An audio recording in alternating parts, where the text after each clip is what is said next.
Hi, everyone. I'm Andrea Shemberg. Thank you so much, Professor Giuliani, and thank you so much for having me as a guest in the Rebalance Project. I think it's a really exciting project, and so I'm just honored to be, I guess, a small part of it, right? Is that better? Can you see better with that? Yeah. Okay. So I do chair I've been working in business and human rights, as she mentioned, for about 20 some years. I've worked in the NGO sector. I was working with Amnesty International in the UK for several years. I worked at the International Commission of Jurists. Then I moved to work with the special representative at the UN. Then I worked in academia at LSE. Now I work in a little bit in academia. I work with non-governmental organizations. I work with international organizations, and I work with companies as well. And I find that I can do my job best in all of those spaces if I'm working across all of those spaces, right? It gives me an insight and perspective, I think, that I carry into all of that work. So today I'm going to, the rebalancing project is very big, right? Democracy, capitalism, the market. Today we're going to kind of go to the very specific, and we're going to talk about what GBI does. And I'm going to relate that also, of course, to the theory of change that is a manifestation. The UN Guiding Principles is a manifestation of a theory of change. And I'm going to talk about that a little bit. And then what is the very humble, small role of GBI in that? Okay. And then I would love to hear your feedback and your thoughts. Okay. So the Global Business Initiative on Human Rights, what are we? So this was actually an initiative started by companies. It was about 2009, and companies were saying there's a big conversation happening across the world about what is the responsibility and relationship of companies to human rights. Has anyone ever studied public international law? Do you know anything about human rights law? Yeah? Okay, no. So international human rights law is for states. It regulates state behavior. Okay? So international human rights law, the whole architecture we have at the UN, international human rights law, is about states. But the question kept coming up, right? In the 90s, kept coming up. Well, what about companies? And what about their role with respect to human rights and people, right? The jury was still out. The question was, do companies even have a responsibility for human rights? And in 2003, 2004, 2005, the people would have been on both sides of that. Okay. In 2008, the UN Human Rights Council accepted a framework called the Protect, Respect, and Remedy framework that we'll talk about, which is the framework that then gave life to the UN Guiding Principles. Well, that changed everything, because that meant that the states in the UN Human Rights Council, so a UN entity, accepted the idea that companies have a responsibility to respect human rights. It changes the calculation formally at the international level. So we went from a UN body, Human Rights Council, that only looks at state behavior, I'm simplifying a little bit, but pretty much only, to an organ that was willing to also say, you know what, also companies have a responsibility. And that ended the debate, right? Ended the formal debate. And then in 2011, then what happened? So the state said, okay, we accept this idea about companies. Now, elaborate what that means. And that's the UN Guiding Principles, okay? So what happened in 2009, 1 year after this debate ended, several companies said, okay, we better understand what this means for us. And so they joined together and they created what we call the Global Business Initiative on Human Rights. Okay, so it was GE and it was Coca-Cola and a few of the current members. Okay, and we're still going now since we've just had our 14th anniversary. And what we do, it's a member-led organization. So it's a company-led organization. There's a secretariat of people that work. And what we do is we work together with them to try and help them understand and implement international standards on business and human rights. what does it mean in that specific instance, right? Because it's complex and we're going to talk about that. So our vision, the Global Business Initiative on Human Rights vision, is that all companies globally respect the rights of people affected by their activities and business relationships. That comes from the UN Guiding Principles. And what you should also know is the UN Guiding Principles is not about companies saving the world. This is not what the conversation that we're having today is. The conversation that we're having today is about understanding that companies will impact people's lives. And how do we make sure that they prevent, mitigate, and remediate any negative impact that they have? Okay? The conversation we're having today starts with impact. It is not about Coca-Cola moving to China and saving the world and making China a democracy. That is not our conversation today. It starts with and ends with the impacts that the company has on people. Where those are adverse, where those are negative, they need to prevent, mitigate, and remediate. Okay, so it's a much more narrow conversation than you might be having in the context of the Rebalance project. Okay? All right, so here are our members: ABB, Airbus, BASF, BHP, companies that you've probably heard of. Cerrejón from Colombia, Siemens, you've heard of these, right? NXP. Some of them are a little less known, NXP. Why? Our model is that suppliers matter, right? Your whole entire value chain, downstream, upstream, we talk about. So suppliers, but also distribution matters. And so over time, members have asked their big suppliers to join, okay? So we have some that you may not know of. NXP, for example, Syngenta. Okay, and we are cross-sectoral, so it's not just oil and gas, it's not just mining, it's not just apparel. We don't have any apparel, actually. But we try and be cross-sectoral because we think we can learn better that way. And we try to be global. We try to be across the world. Of course, that's an ongoing project, right? To get companies in all kinds of areas, in Africa, in Asia, involved in the initiative. Our initiative is meant to be small because our unique part of what we do, which I'll talk about later, is that we have very confidential conversations about some very big challenges that have political dimensions, social dimensions, cultural dimensions. And so in order to have a very trusted conversation that lasts over time, we need to be small. So we're an organization that doesn't want to grow, okay? We want committed members, so we ask for certain commitments. And when those commitments aren't met, then we react, and a company may be asked to also leave, okay? But the point is learning. We will not kick a member out when they have a disaster happen because we're a learning platform and we say, now is the time that something's going to happen, right? No one wastes a good crisis, right? We're going to learn from that crisis, and all the companies around the table are going to learn from it as well. So a big crisis or a big mistake isn't necessarily a reason that we wouldn't think automatically kick that company out. They're not trying to be leaders. They are not leaders. They are not trying to be superstars or blue washing. We never make statements about these companies are wonderful. That's not what it's about. These companies are committed, and that's it. They'll do things wrong, right? There will be, every day we get controversies on what these companies do. But that's the reality of the companies. So, okay, just to talk about our reach a little bit. So if you count all of our companies together, there are 2.5 million direct employees, about 2 million first-tier suppliers. Does everyone know what first-tier supplier, if I say that, does that make sense? Like in a supply chain?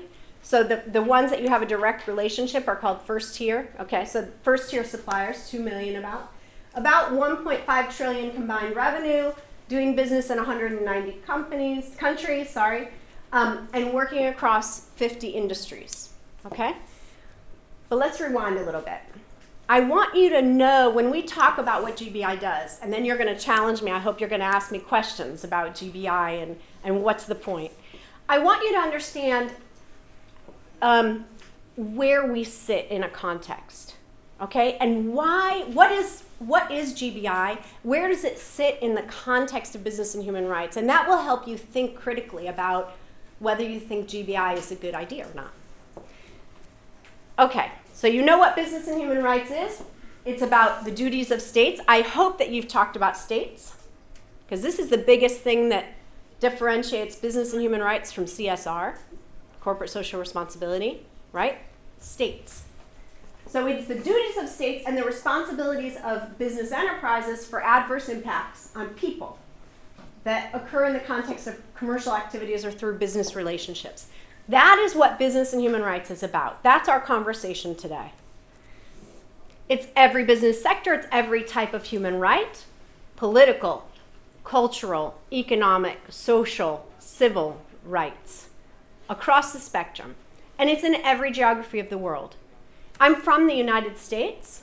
There is a bias that somehow business and human rights problems don't exist in my country. I'll tell you they do, right? They exist in every single country, severe business and human rights problems.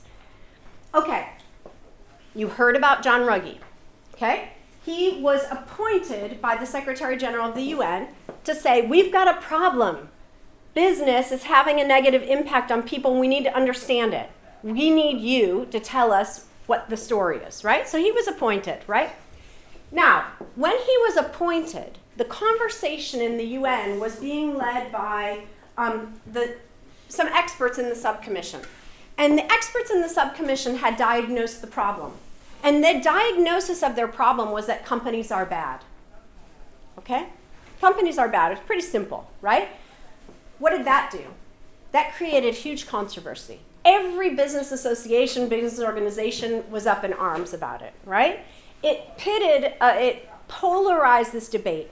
So John Ruggie comes in and he says, listen, we're going to reframe this debate. And he was an IR theorist, he was a constructivist, and so this was part of a manifestation also of his academic work, right? And he says, no, we're going to look at the problem. And the problem is not just bad actors. The problem isn't bad actors. Let's not focus on companies. The problem is that we have governance gaps, right? Those are the gaps between the scope and impact of economic actors and the ability of society to control that, right? To manage the adverse consequences. If we don't have that, we have governance gaps, right? And these governance gaps create the permissive environment. They create the environments with which companies make bad decisions. Companies do bad things, right? So let's focus on governance gaps, right? And he defined different forms of governance gaps, but that's not necessary. And he said how to narrow and ultimately bridge the gaps in relation to human rights is our fundamental challenge, right? So right there, he said, hold on a second, companies, I'm not saying that you're bad. I'm just saying you operate in a permissive environment, and we need to fix that environment. We need to bridge our global governance gaps, and they're undeniably there. So then this thinking led John Ruggie to say, hold on a second. The subcommission felt that companies were bad, and their solution was, let's do a treaty to control company behavior. And John Ruggie said, well, I have a different starting place. My starting place is that we've got governance gaps, and you don't bridge governance gaps with one single thing. You bridge governance gaps by teaching all social actors, states, businesses, civil society, any actor you can think of, export credit agencies, insurance companies, banks, etc., they all have to learn to do many things differently. Otherwise, we don't work, right? But how do you get all those different things, right? All those actors to do things differently. How do you make sure that that adds up to any cumulative change, right? You need to have a foundation. You need to have a direction. You need to have rules that everybody agrees to that will move us all in the same direction. If you don't have that foundation, it's chaos, right? So, implications of his diagnosis. No silver bullet, lots of things need to change. He says, we don't only need regulation, we need a whole bunch of other things. We need banks to think differently about how they lend money. We need investors to think differently about how they invest their money. We need all kinds of things to change. We need governments to think differently about how they regulate, right? And you need cumulative impact. So John Ruggie had one goal in his mandate, which was create the normative and strategic foundation to move everybody in the same direction. Okay? He moved us from a place where NGOs and business were fighting about, do we need regulation? No, we don't need regulation. Companies did not want regulation. NGOs said regulation is the only thing that's going to fix the world. And John Ruggie said, hold on a second. Yes, regulation, and yes, non-regulation. We need polycentric governance. Does that mean anything to you? Polycentric governance? Does the words mean anything to you? Have you ever heard it? Okay, well, I'll explain a little bit about it. Polycentric governance, it means moving all the things around companies to push them in the same direction to be more responsible. Okay? So yes, you need laws and policy. You need export credit agencies to act differently. Those are the government guarantees and funding, right? You need the right incentives and disincentives from the government and policy. But you need corporate governance also. You need better internal compliance. You need human rights due diligence inside. You need directors to be on task, have their duties. You need internal expectations of employees, of future employees, of everyone internally to have the same expectation of that company, right? To move it in the right direction. You need authoritative benchmarks, and this is where non-governmental organizations come in. They often create benchmarks, or even industry associations create benchmarks. Business-to-business expectations. You ask your supplier, do you have a human rights policy? Do you do human rights due diligence? You ask who you're going to supply to.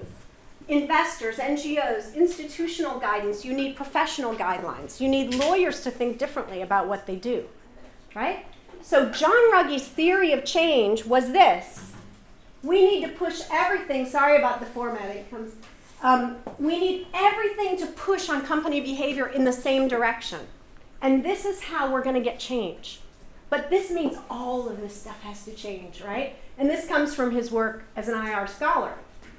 Actors aren't monolithic. Look at their interests in each one, and what's the margin for movement, right? It's legislative design, the UN guiding principles, right? So he created that authoritative foundation. He got political backing for that foundation. It was unanimously endorsed by the UN Human Rights Council. Doesn't mean anything to you guys, but it never has happened in history. It's never happened that states have endorsed a document they didn't negotiate. They didn't negotiate a word of the UN guiding principles, right? So he created his foundation for achieving cumulative impact. Okay, you know that it's based on 3 pillars: duty to protect, responsibility to respect, access to remedy. Sorry for the formatting. Okay, this is the idea, right? Cumulative impact. All these things have to change, and you get cumulative impact. I hope that you can see this. Maybe you can. Right? Each one of these, I could have filled it all in, but I was trying to give you an idea of what I mean. Right? Lender expectations, NGO expectations, legal rules, export credit agencies, employee expectations. All of these things have to come together, and you get cumulative impact. Okay? So a whole lot of stuff has to change. Where does GBI fit in? We're not even one of those small fishes, right? We are, if you take business human rights due diligence practices, right? It's its own fish. So one of those fish become a whole bunch of things that change. And GBI is one small piece of changing human rights due diligence practices of companies. So just to say how humble, how small GBI is, even though it's super important, and I dedicate much of my life to it, in the context of changing the world, we don't pretend for 1 second that GBI is changing the world. GBI is one piece of another set of changes, of a whole universe of changes that need to happen for the world to change in a better direction, okay? But GBI is giving its small contribution. Okay, so when we talk about GBI, that's what I want you to think about, right? This is one piece of one fish of many fish that have to bring change, okay? Other things happen that have nothing to do with GBI that are going to change the world. Right now, at GBI, we log how states are newly regulating business and human rights. Right now, there are 68 states that either have business and human rights legislation inspired by UN guiding principles, right? Same foundation, moving forward, or discussing that legislation. So law is changing. It's one of the themes that we deal with a lot now in GBI, and we can talk about that later. But this is not GBI, this is law. And this is a slide just telling you there are benchmarks. The Equator Principles banks, have you ever heard of them? Equator Principles? No.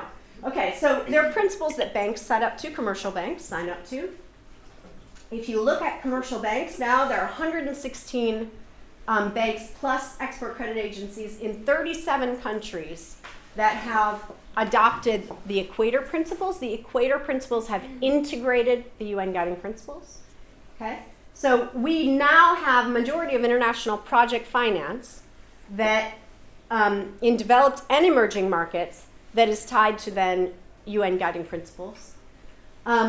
We have OECD guidelines, 49 countries adhere. The OECD guidelines basically took the UN guiding principles and put them into a new chapter on human rights. We have bar associations, ABA, the American Bar Association, the International Bar Association that has published guidance and is trying to help lawyers change the way that they work and even contract. And then business-to-business expectations. So just to give you an idea of what's happening out in the world, it's not just GBI driving this, right? This GBI is one small piece. Okay, so how do we work? We do peer learning, but we also do outreach. So we do webinars and seminars all over the world. We've been to China, we've been to Kenya, we're going to Brazil in May for the second time. We go a lot of places and run workshops. We collaborate with the UN Development Program, we collaborate with the World Business Council on Sustainable Development, and we do education for companies on the UN guiding principles. What's special, and this is what members tell us, is that it's a very small group, very senior people, so we have global head of human rights for Coca-Cola, for example, and we've developed trust over time, because nothing matters unless you're going to be completely honest in those conversations, and nothing matters if you can't be challenged in those conversations. In GBI, we challenge companies, right? So we have the role of advisors that sit, and I'm a senior advisor, also chair, and I have another hat. And my role is to listen to what the companies are presenting, and you challenge them, right? You ask the tough questions. And that's okay, because we're in a trusted environment, right? That's confidential. I can tell you that since 2009, GBI, the conversations and the work of companies is becoming increasingly sophisticated, increasingly difficult. You know, it is no longer, let's talk about what the UNGP say about this. It is a very complex set of facts, and we have to understand what is the best course of action, given what the UN guiding principles say. Very tough stuff, right? And I can say that when I sit in that room, often I'm hearing companies, people have been working on this stuff for decades, and they know much more than I do, right? Because they're practitioners, they're in it every day. No one has all the answers. In fact, it's getting harder and harder to have good answers. And then the new practices, this is a lot about innovation. This is a lot about creativity and trying things.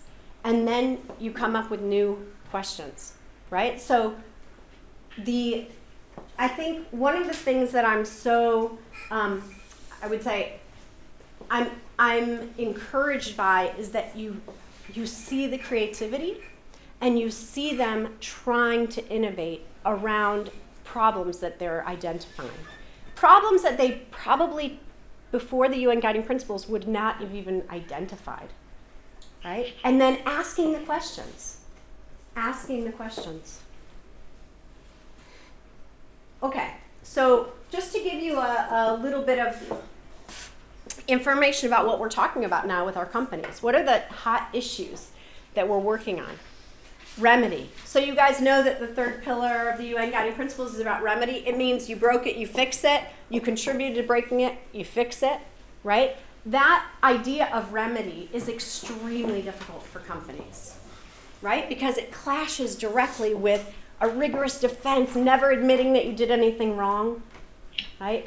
And this is now a conversation that is happening with internal and external counsel. And I can tell you that we just did a podcast on this, and I was interviewing external counsel, and I was asking him, what do you say to companies that have done something wrong, right? Or they're accused of doing something wrong.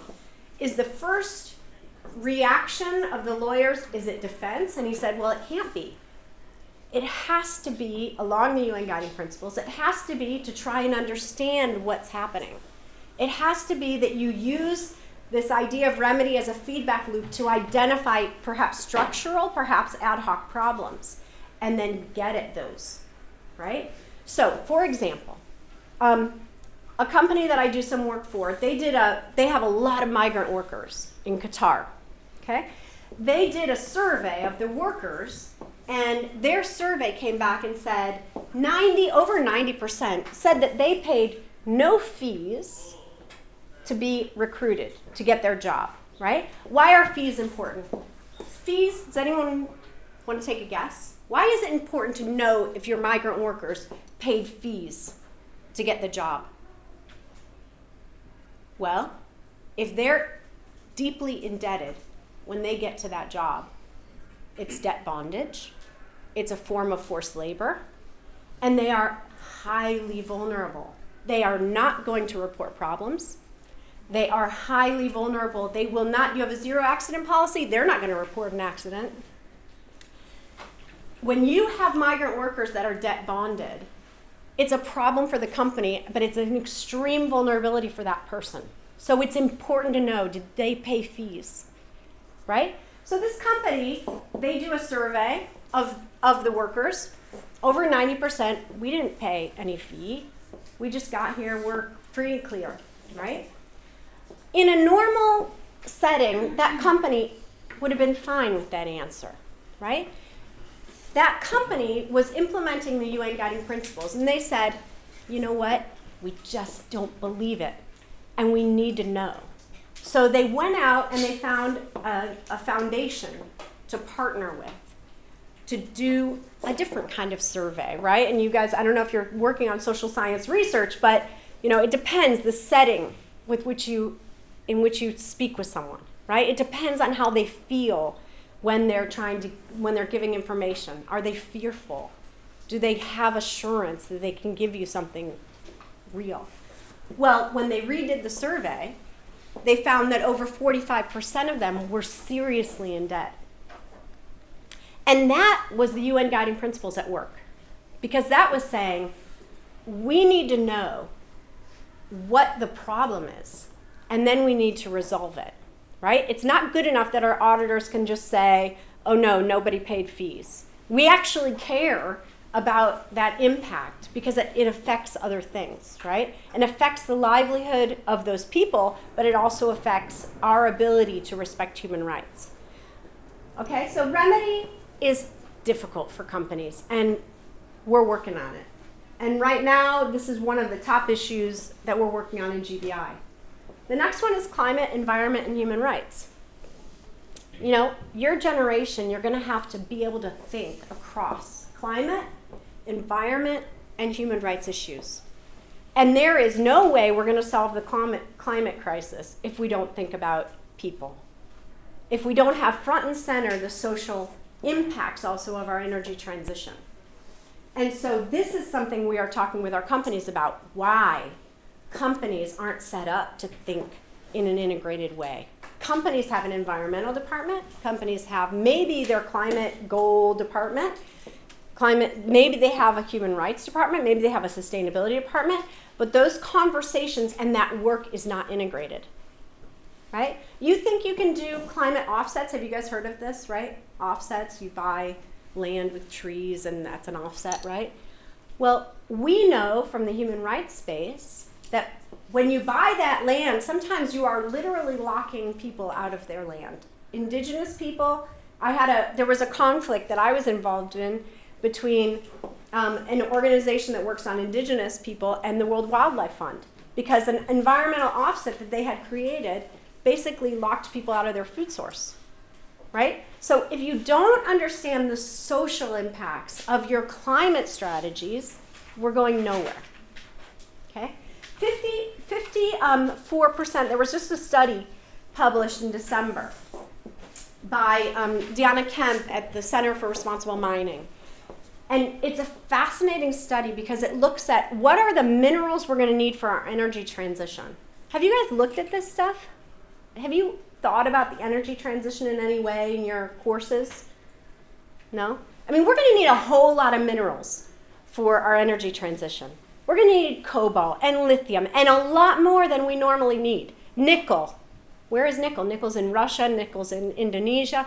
We're going to need this stuff, right? Well, the study that Deanna Kemp and others published says that 54% of the minerals that we're going to need to then have clean energy are sitting under indigenous lands, right? That is just one of the problems that we're going to have, right, with our energy transition. And if we don't understand how to integrate thinking about people, environment, and climate, we're not going to do it. We're not going to make it, okay? Because you're going to have conflict. You're going to have violence. And so we need to integrate that thinking. The other thing that we're talking about with our companies is downstream due diligence. And I know it's confusing to think upstream, downstream. Think of where do your products go? What do they do out there in the world, right? The UN Guiding Principle says you have to care. You have to care if you are selling that technology to a bad actor, for example. You have to care how people use your sugar. Are they going to build a chemical bomb like what happened in Syria, right? What is going to happen with your product? You have to care. Is your insulin going to be used in torture, right? But it's very hard because there's a secondary market. How do you trace your distributors? How do you make that happen? Toyota, how do you think that they felt when on the nightly news, terrorists, ISIS, was using their trucks? It's now their problem, right? The UN Guiding Principles say it's their problem. It's Toyota's problem. Okay, responsible leaving and divestment. You can think of energy transition means that coal mines are going to close. They're going to leave. War in Ukraine means companies left Russia, companies left Ukraine. How do you do that responsibly?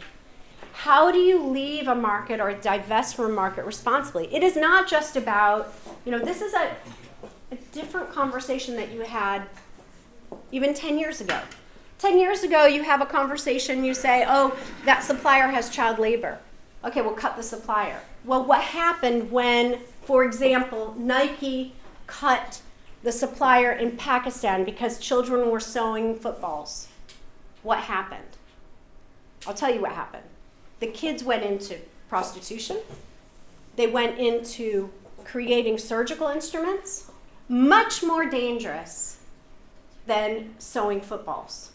And so what the UN Guiding Principle says is you don't just cut the supplier, you have to deal with the problem, right? You have to have a program to get the kids into school. You need to work on that problem, right? It's a much more sophisticated approach to just saying, be a good guy and don't have child labor in your supply chain.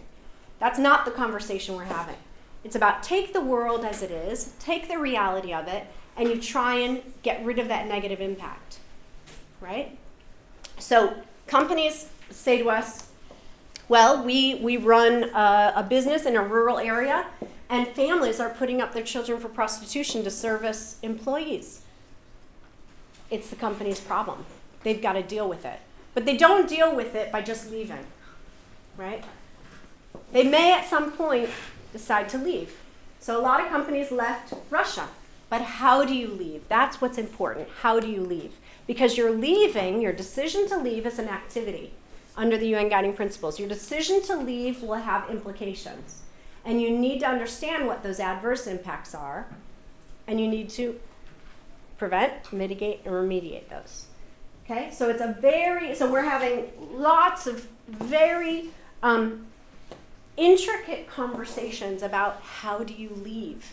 How do you leave in the right way? And what does that mean? Okay?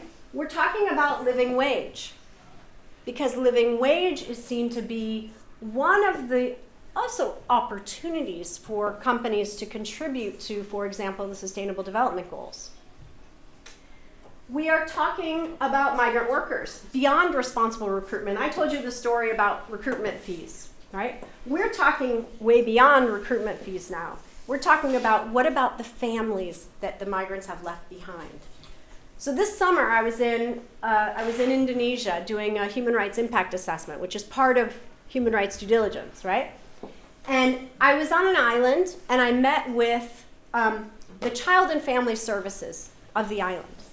And I was talking to them about child marriage, because on that island there's a lot of child marriage. And women, girls, generally at 15 leave school.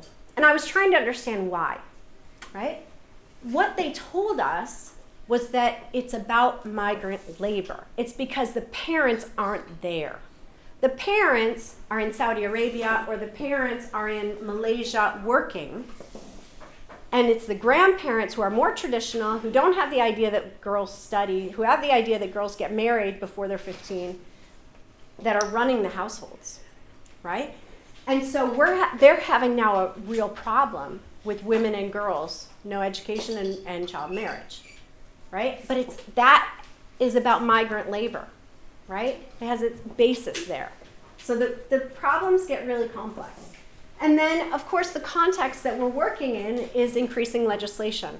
And this is difficult because companies they accept the idea that you need legislation, but what is the problem inside a company? Of those who work on human rights inside companies and want the company to do the right thing, what is the challenge of legislation?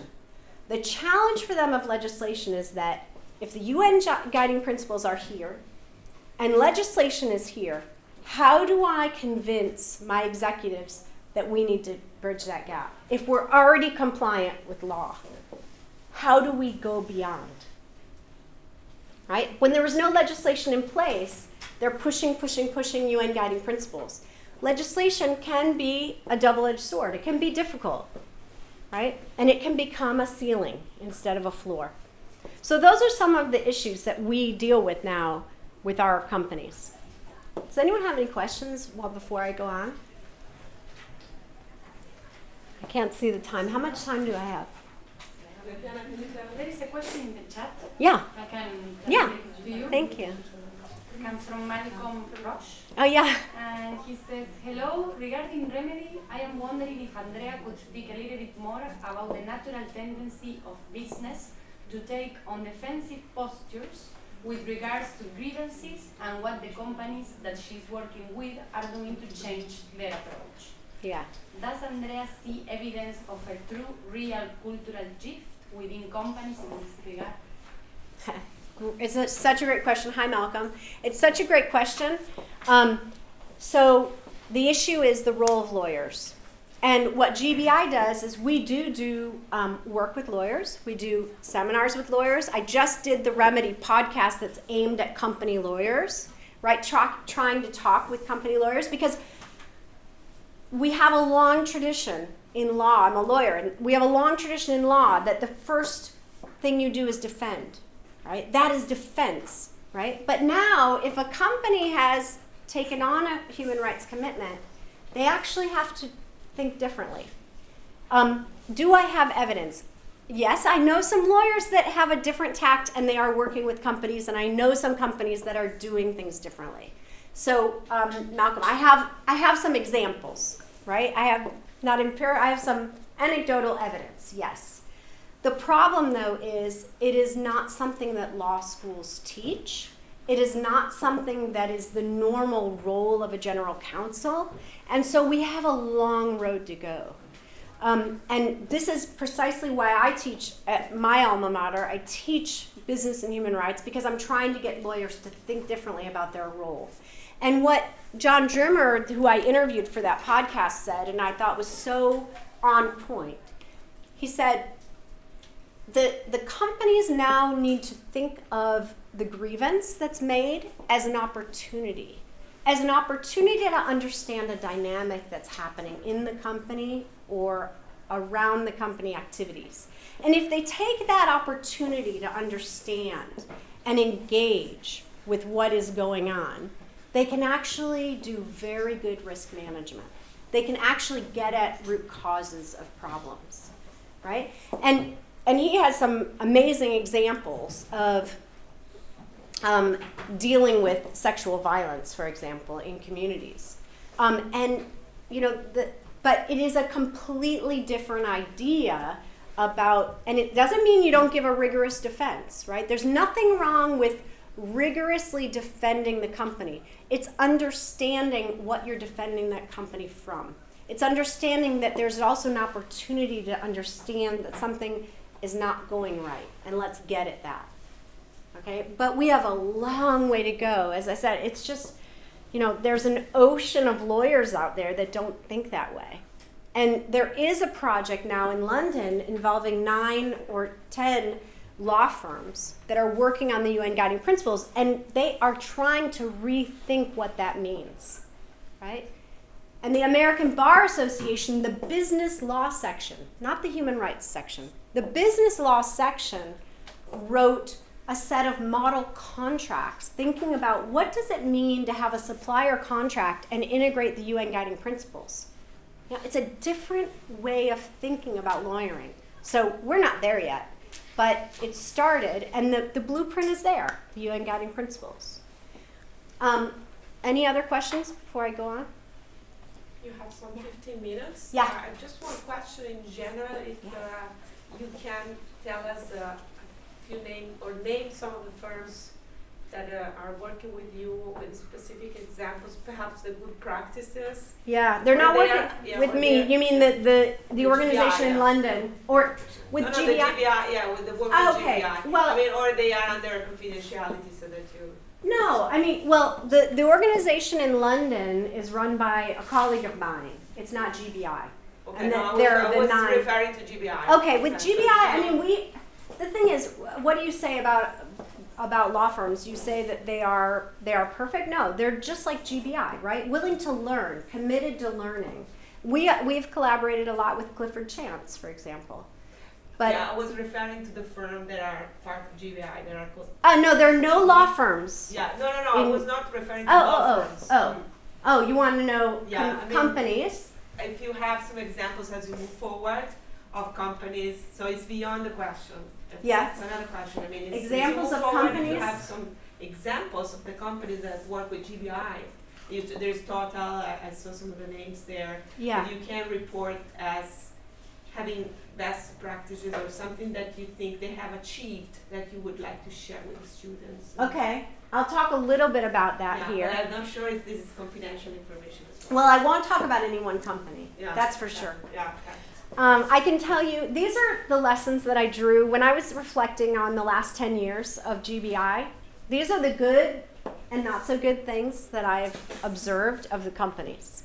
So I can talk that's fine. In a global sense about what I see happening within companies that I am intimately involved in through GBI, but also through my work. Yeah. And I would say there are these positives, right? Common language and reference point. People are now using the UN guiding principles. We can all talk about what is human rights due diligence. We can talk about what does remedy mean. We can talk about cause, contribution, direct linkage. We can talk about relationships, downstream due diligence. We have a language, and you have no idea how important that is. It just is the starting place. If you don't have a common language, you can't have a conversation, right? So we have that now. We have a lot more honesty. I mean, when I started in GBI, companies were afraid to talk.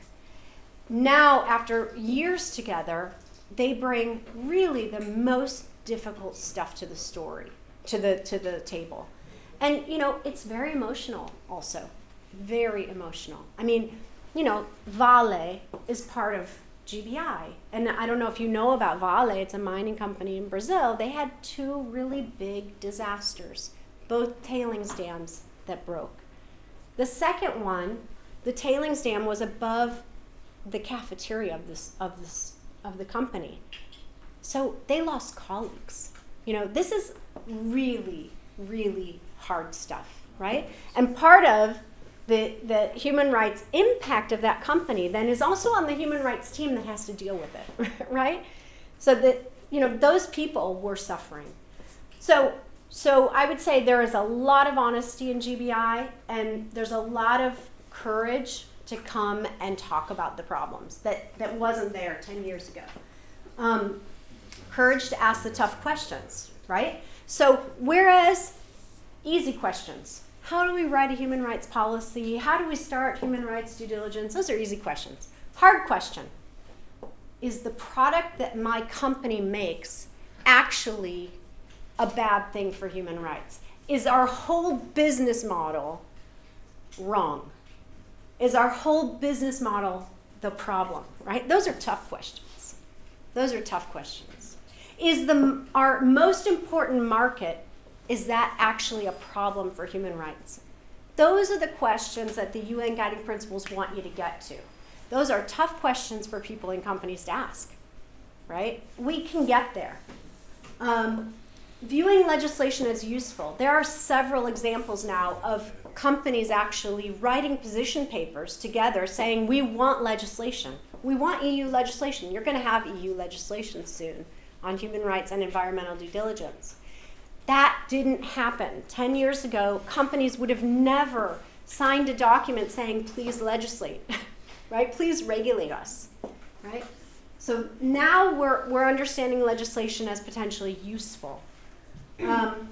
There is an increasing willingness to engage with non-governmental organizations. They are not just those people out there protesting. Actually, they might have something to teach us, right? So companies are more willing to engage and listen. I can't say that every NGO has even the interest in engaging and teaching. But where that opportunity is there are many more companies that are willing to now listen. So the not so great progress is that, you know, companies are still reactive. They're not proactive enough in understanding their impacts. They react to controversies, they react to drama, but that's somehow still the top way you can get the senior executives' attention. That's how you can get the budget, right? You get a big case, you know, the people that work on human rights might be celebrating secretly because they might say, oh, we're going to get this in front of the CEO for this one. We're going to be able to talk about human rights to the CEO today. There's not enough, the UN Guiding Principles ask you to, at first, prioritize based on the saliency, right? Prioritize based on the severity and the scope of the impact. And I'm not sure that companies actually understand the difference. They don't understand perhaps being involved in genocide, perhaps being involved in torture. They don't, in their minds and in their analyses, they don't have this clear prioritization of where they need to eliminate. Sometimes it's where can we go most easily, right? What can we do most easily? What can I get, you know, who can I convince most easily? Or where is the easy pilot project that I can do? Instead, the UN guiding principles say, no, go to where the impact is most severe. And then if it's harder, it's harder. The human rights message is not understood within the companies globally. You know, we have these human rights teams. They might have cross-business unit collaborations. But by and large, you talk to people across the company and they still won't know anything about human rights, right? So that's changing a little bit, but still. And I think, you know, communications internally, I think there's a long way to go on talking to colleagues, talking to engineers, talking to lawyers, knowing the language to use to talk to these people that makes human rights real. Human rights has to be real to their jobs. You can't just go in there and talk about UN guiding principles. You know, they're going to go to sleep. You need to talk about operations, and you need to say how this affects them daily, right? I was involved in I work with an infrastructure company, and I was involved in a training for their project managers all over the world, right? That training on human rights wasn't about us giving them information. It was about their talking to us about what their daily life looks like, what the challenges look like, and then we help them frame it in human rights terms, right? So it's more about listening and dialogue than just saying, UN guiding principles, 3 pillars. I mean, you know, that's just not realistic. And so there's a lot of work to be done on communications internally. And then still, unfortunately, the human rights practitioners in companies just have too big of a burden right now. They're small teams. I mean, huge companies have very small human rights teams. Huge budgets, very small human rights teams. We're talking 1, 3 people in multinational companies. You know, it's just not realistic. And so I think there's a lot of work to be done on building capacity internally and giving human rights tasks across the company. So those are kind of the things that I've noticed over the last 12 years. Anyone have any questions on that? Does that kind of get to your... Yes, fine. It was more for the students than for me, but yeah, it's fine. And I think they get it. Yeah. I mean, you know, read the newspaper and you know stories about GBI companies. You know, open any newspaper headline. And, you know, of course, we do our due diligence, so we get weekly updates on what our companies are involved in. You know, they're all over the world, and they do, you know, they're involved in a lot of things, and yeah. But what I can say is that, you know, at least in GBI, there's a serious commitment to learning and doing better. So when there's a controversy, they come to you immediately, or they have their own team and works? Yeah, I mean, I can talk to that. I mean, when there is a controversy with a company that's in GBI, we have our own governance, and that is a risk to GBI. Okay. That's a risk to the companies that are part of GBI, and so they treat us as stakeholders, and so we will ask questions. Okay. We will go to the company and ask, how is that being managed? This is happening. It's also for the organizational, it's the organizational due diligence, right? And so how is that being managed? What's happening? And I can say that and I can use Vale as an example. With Vale, you know, we used the opportunity of a really, really devastating thing that happened to learn a lot, to talk with engineers, to talk with senior executives. We're going to talk with the CEO when we go down to Brazil in May to understand how are you integrating actually into your management systems, you know, the idea that this will never happen again, right? So if you need to have assurances of non-repetition, which comes from human rights, okay? Assurance of non-repetition, what does that mean in an engineering, in a company like Vale, where you have tailings dams and these kinds of risks? So let us see, what are the incentives? What are the disincentives? How is that actually in your management structure, right? Those are the kinds of questions that we would ask, yeah? And so trying to understand part of remedy, non-repetition, how are you doing it? Yeah? Does that? Yeah. Yeah? And it's the same, you know, when you guys open the newspaper and you read controversies, we read them too, and we may also get questions about that. They would call GBI and be like, oh, I understand X is your company. What are you guys doing about it, right? And so, of course, we also inform ourselves, and then we also figure out how we're going to deal with that. And for us, the point is learn from those crises. How do we push the goal forward? How do we improve and never go back? Okay, but of course there are still problems in the world, right? I'm just like going through, you know, this is 2013, that was after the UN Guiding Principles. 1,100 people died instantly in Bangladesh. Child labor in Uzbekistan, cotton, you know, there are just tons of challenges in the world. Slavery at sea, you know, this is actually kind of in the last maybe 7 years or so, we've looked more at slavery at sea. I mean, where does your tuna fish come from? You know, where does your you know, everything that we eat, and what are the conditions of people who are making that happen? Infrastructure building across the world. These are poor protests. One's in Australia, one's in Malaysia, one's in the United States.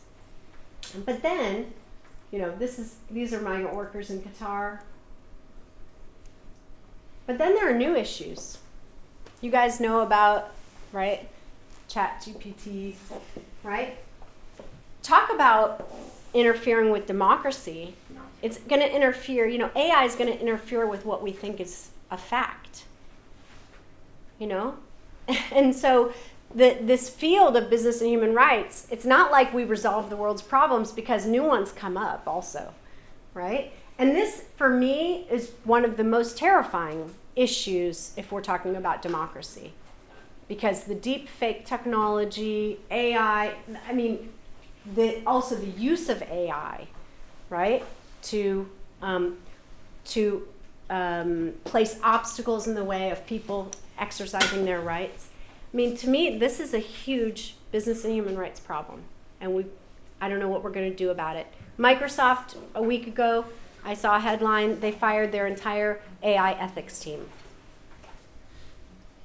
I interviewed the head of special projects human rights for Google, and the question to her was, well, do you get a say in whether Google continues on AI, continues working on AI, deploying products?